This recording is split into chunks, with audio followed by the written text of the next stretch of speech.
Now, what is your favorite curse word? That doesn't seem like a smart thing to say here.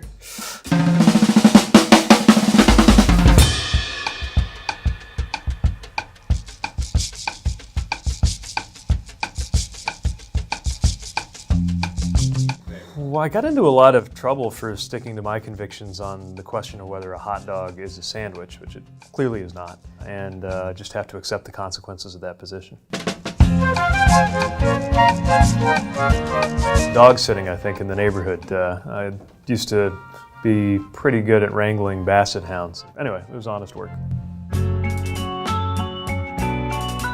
You know, I don't think religion belongs to one political party. And when I go to church, the scripture I hear has to do with protecting the poor and spending time with the prisoner, healing the sick and caring for the stranger, which to me is another word for immigrant. It has a very clear set of moral and policy implications, none of which are things I would associate with the right wing. Christianity to me is about humility. It's about love. And if we want to put those values into political practice, at least by my lights, they lead us in a very progressive direction.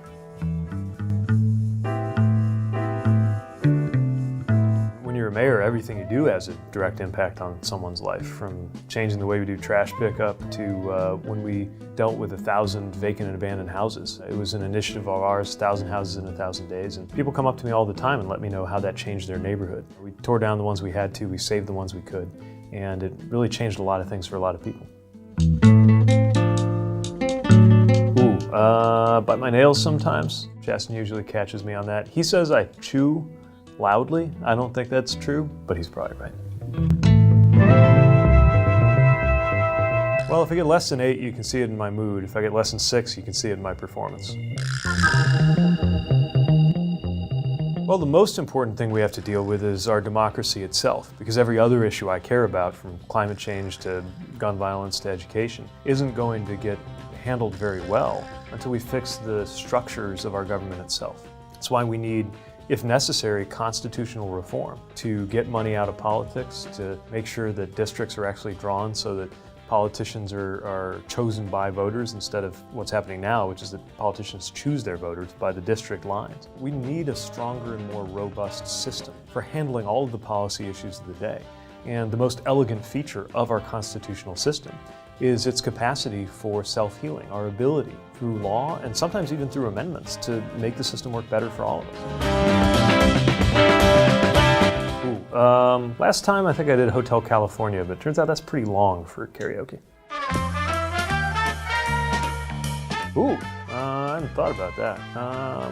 Let's go with Matt Damon. I think you could do a good job.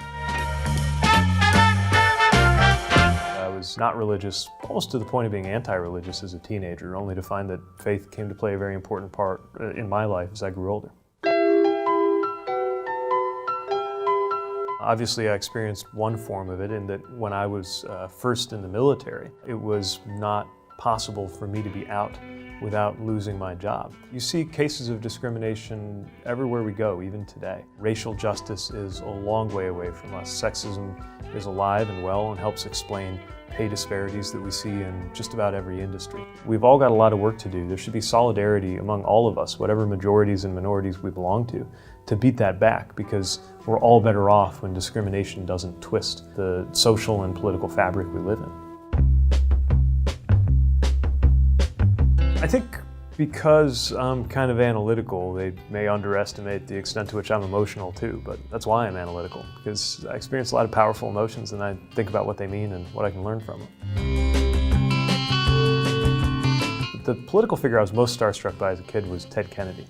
Just seemed larger than life, especially when you're in a room with him. That our country's best days are standing.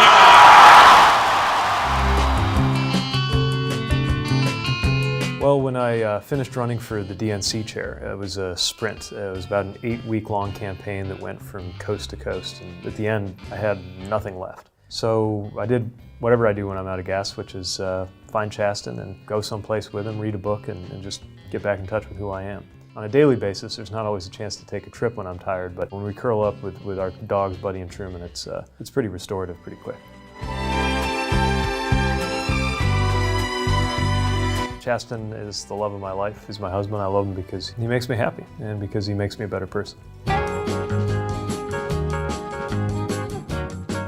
Risk, the board game.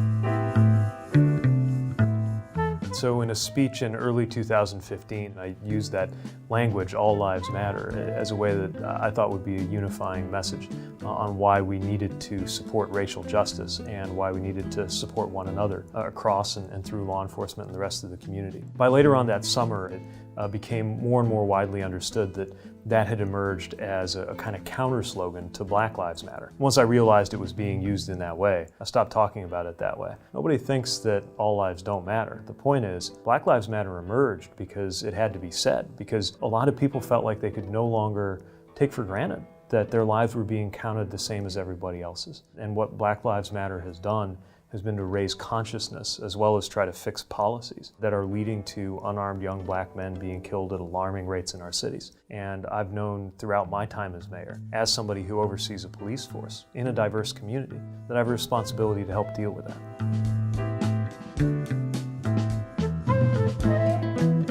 What would somebody who is an adversary of yours say about you? And if somebody were an adversary of mine, I wonder what they would say. I guess it depends on the adversary. Sometimes they say that I'm too calculating. Sometimes they say that I'm too impulsive, so I guess it depends who you ask.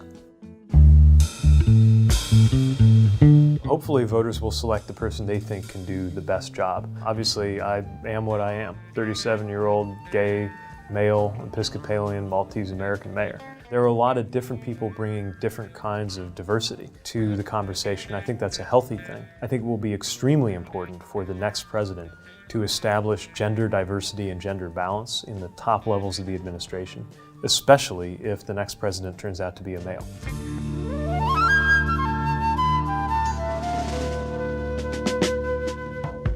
More 2020 candidates are coming your way. Drop us a comment below and let us know what you'd like to ask them. You can also check out more presidential contenders in our full 20 Questions for 2020 playlist. And be sure to subscribe to Now This so you don't miss an episode. Thanks for watching.